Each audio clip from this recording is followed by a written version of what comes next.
ராமானுஜாய நமஹ. ஜெய ஜெய ஸ்ரீ சுதர்சன, ஜெய ஜெய ஸ்ரீ சுதர்சன. எம்பெருமானுடைய சங்கல்பஸ்வரூபமாக எழுந்தருளியிருக்கக்கூடிய சக்கரத்தாழ்வாருடைய பரிபூர்ணமான திருவருளாலே இன்றைய தின பிரார்த்தனை என்ன செய்கிறார் என்றால், அவருடைய தேஜோ ஒளி என்பது 12 சூரியன்களும் சேர்ந்ததான ஒரே ஒளியை சேர்ந்தால் எந்த மாதிரியான பிரகாசம் இருக்குமோ அது போன்றதாக பிரகாசிக்கிறார் என்று சொல்றார். இதைத்தான் சுதர்சன மகாஜ்வாலா கோட்டி சூரிய சமப்பிரபா அஜ்ஞானாந்தஸ்ய மேதேவ விஷ்ணோர் மார்க்கம் பிரதர்ஷயா என்றுதான் நமக்கு சமாஸ்ரயனம் என்று சொல்லக்கூடியதான திருவிலச்சினை செய்யும் பொழுது இந்த மந்திரத்தை உபதேசிப்பார்கள். அப்போ இந்த சக்கரத்தாழ்வார் என்பவர் கோட்டி சூரிய சமவனாக இருக்கக்கூடியவர். இவர் எந்த மாதிரியான கோட்டி சூரியன்?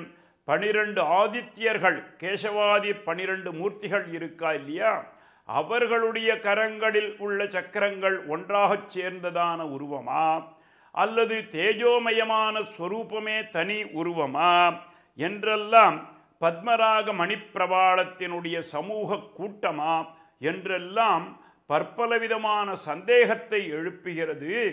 ஆகையினால் அந்த ஒளி பொருந்திய எம்பெருமானே, சக்கரத்தாழ்வாரே, நீர் எங்களுடைய தேஜஸை, சரீரத்தினுடைய பலத்தின் தேஜஸை, ஒளியை நல்லவிதமாக காப்பாற்றி நீர் வந்து எங்களுக்கு அனுகிரகிக்க வேண்டும் என்று பிரார்த்திக்கிறாராம்.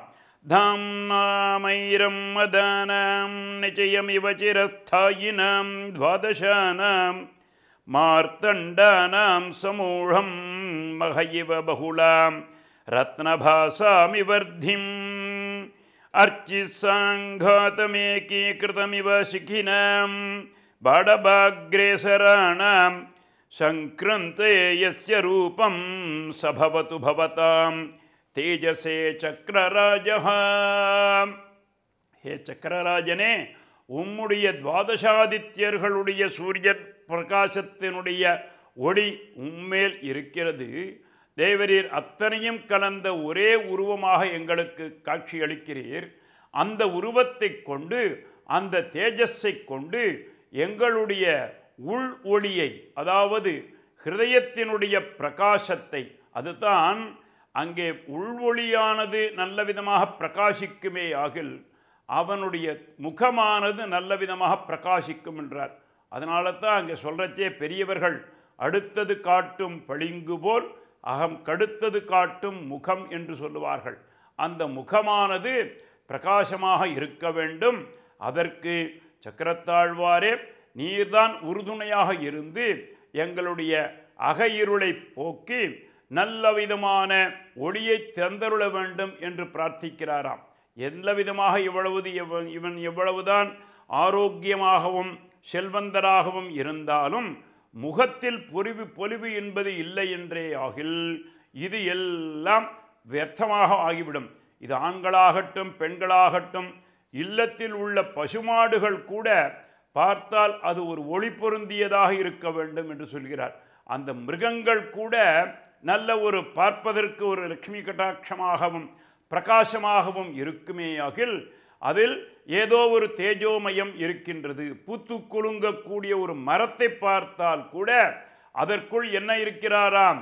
எம்பெருமான் எழுந்தருளி இருக்கிறார் என்றுதான் ஸ்ரீபாஞ்சராத்திராகமம் சொல்லுகிறது.